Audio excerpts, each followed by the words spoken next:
భారత రాజ్యాంగం పట్ల నిజమైన విశ్వాసం, విధేయత చూపుతానని,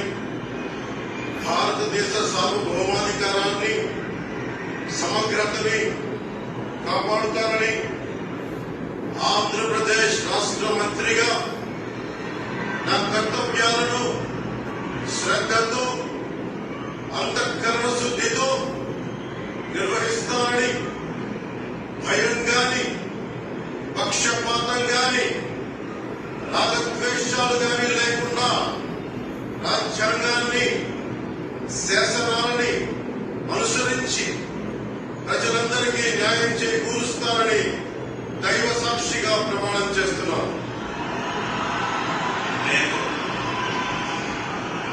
కొణిదెల పవన్ కళ్యాణ్ అనే నేను ఆంధ్రప్రదేశ్ రాష్ట్ర మంత్రిగా నా పరిశీలనకు వచ్చిన లేదా నాకు తెలియవచ్చిన ఏ విషయాన్ని